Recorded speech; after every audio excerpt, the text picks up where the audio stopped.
Classificação indicativa. Livre para todos os públicos.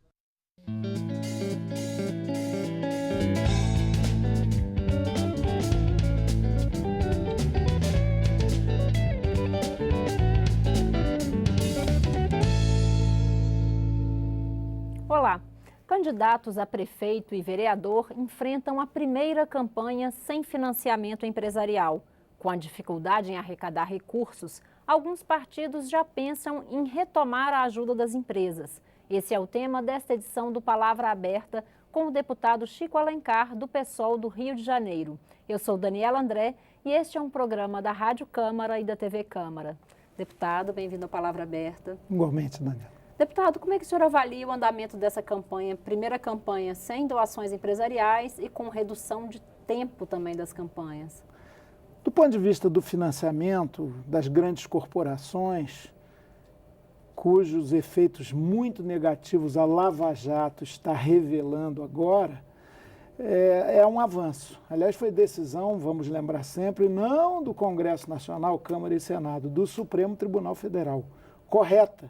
Porque o ideal é que o cidadão, a cidadã, é que banquem projetos, propostas e partidos, e não grandes corporações que têm interesses volumosos em negócios do Estado, do poder público.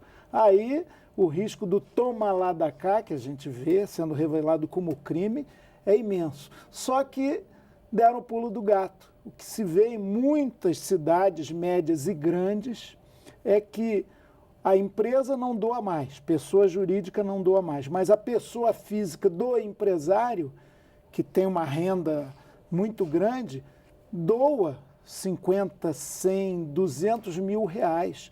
Então, há casos em muitas capitais de que um candidato, em geral dos grandes partidos aí que estão no poder ou estavam, eles recebem uma soma de 4 ou 5 doadores que é elevadíssima. Lá no Rio de Janeiro a gente tem casos assim, enquanto outros têm doações de 1.000 pessoas, 2.000, que tem que se somar para chegar perto daquele total. Portanto, continua ainda por uma razão maior. Não se estabeleceu um teto austero para os gastos de campanha. Então, foi meio trocar 6 por meia dúzia. Ainda assim, é melhor sem a empresa declaradamente, abertamente participar. E o tempo de campanha reduziu muito o debate. Eu vejo que há poucos dias da eleição, 80% do eleitorado não escolheu ainda o candidato a vereador, a vereadora, nas cidades médias e grandes. Nas cidades pequenas a relação é mais pessoal, a definição também é mais fácil fazer. Tem gente que está se ligando na eleição nessa retinha final. Isso não é bom para a democracia e para a escolha consciente, porque, afinal, voto tem consequências, não tem preço. Deputado, que perfil de candidatos o senhor acha que acaba ganhando mais votos nessa situação? Menos tempo, continuidade da concentração de doações? Que perfis o senhor acha que vão sair vitoriosos nessas eleições? Fora uma outra novidade, Daniela, dessa campanha, que é a modificação do tempo de TV, que ficou muitíssimo desigual. Alguns partidos que têm o direito de crescer têm uma inserção por dia, 2, outros têm 30, 20, e isso funciona muito. O tempo mesmo de horário, aquele horáriozinho que muita gente não gosta e tal, que às vezes é chato mesmo, às vezes é mais cômico do que propositivo, ele também está distribuído muito desigualmente. Há aqueles que têm 4, 3 minutos e meio, 5 minutos em televisão, isso é bastante, e outros que têm 8 segundos, 10 segundos. Então, isso é muito negativo, é muito ruim. Mas eu acredito que a gente vai vivendo, vai aperfeiçoando. Já se disse que a gente, desde a democratização, teve mais leis eleitorais do que eleições. Não precisamos continuar nesse exagero, né? Mas eu espero que o eleitorado, mesmo de última hora, consiga produzir um bom voto em torno de projetos, das alianças partidárias, da história de cada partido, como ele se posicionou nas grandes questões nacionais, porque a conjuntura nacional política foi riquíssima nos últimos tempos. Então é preciso ver quem é quem, escolher com muito critério e depois votar e acompanhar. votar e marcar em cima. Senão o voto fica muito de delegação e não aquele voto de cidadania. O senhor acha que o ideal seria, a partir dessa experiência, fazer mudanças pontuais, fazer uma grande mudança estrutural ou esperar mais um pouco para se ter um termômetro melhor? Não, uma reforma política profunda que essa Câmara e esse Senado não tiveram coragem de fazer, essa legislatura, ela continua urgentíssima para estabelecer o fim total do poder econômico sobre o processo político, para que tenhamos partidos independentes do seu tamanho ideológicos de fato, porque é verdade, há pequenos partidos que são legendas de aluguel, mas há grandes partidos que os alugam ou compram, ou seja, partidos nanicos fisiológicos e partidos grandes que sofrem de nanismo moral. Então, pequenos partidos, médios ou grandes, que têm um escopo ideológico, pequenos que tenham vocação de grandeza, eu pertenço a um deles na minha avaliação, partidos médios que também têm um conteúdo mais doutrinário, partidos grandes que se filiem claramente a uma corrente de pensamento, de visão de mundo, eles são necessários sempre. Agora, essa reforma política com participação popular, ela tem etapas a serem cumpridas, como, por exemplo, que já decantaria muito esse quadro de partidos os mais diversos e sem estofo e representação, base social, com o fim das coligações nas proporcionais.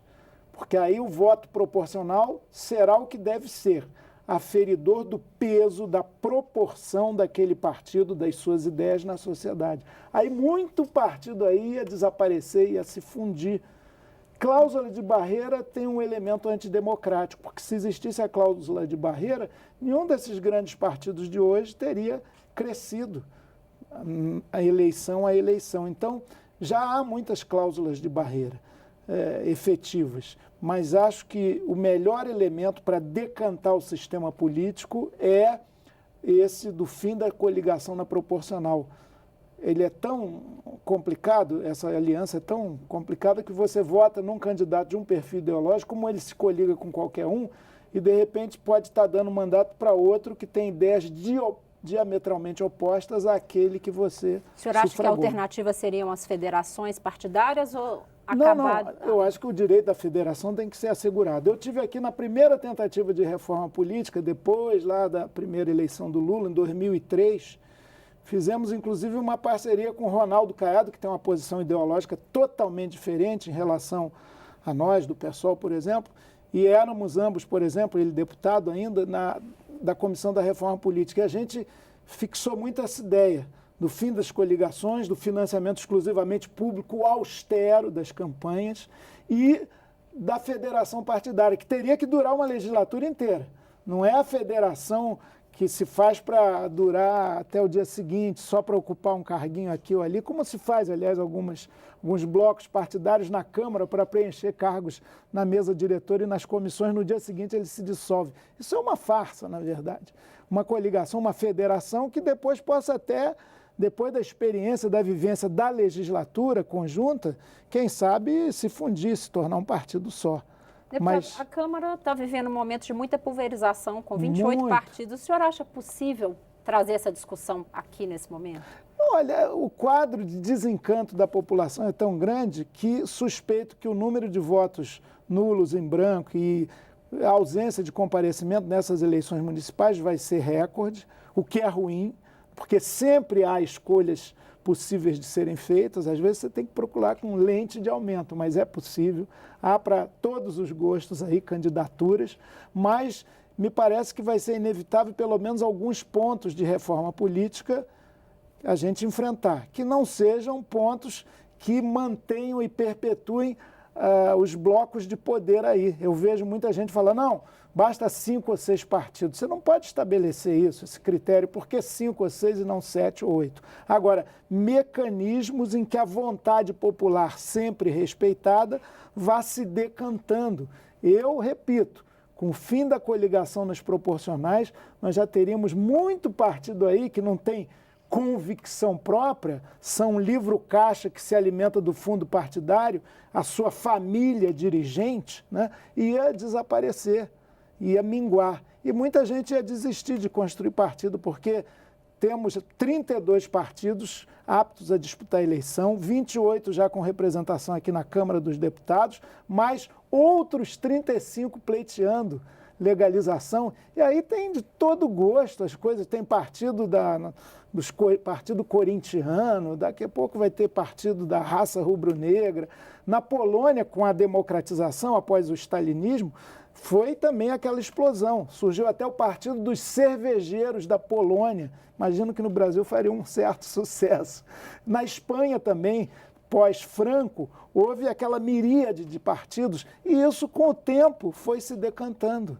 Então, é preciso ter um sistema que garanta a oportunidade do novo de fato, dos partidos que querem um lugar ao sol, com ideologia, surgirem e se fortalecerem e crescerem, com disputa em condições de igualdade nas eleições, e também os grandes pararem de alimentar esse fisiologismo, porque é interessante para fazer aquela coligação que os candidatos às vezes nem sabem dizer o nome da frente de 15, 17 partidos, mas isso também é fazer jogo da pequena política. Eu sou esperançoso. Agora, tem que passar pela cidadania. Se a população não se interessar por política, ela vai continuar sendo regida por aqueles que se interessam muito para fazer da política um meio de negócio e de enriquecimento pessoal. Deputado, obrigada pela presença. Estamos aí, às ordens. Palavra Aberta termina aqui. Conversei hoje com o deputado Chico Alencar, do PSOL do Rio de Janeiro. Eu sou Daniela André e este é um programa da Rádio Câmara e da TV Câmara. Obrigada por sua audiência e até mais.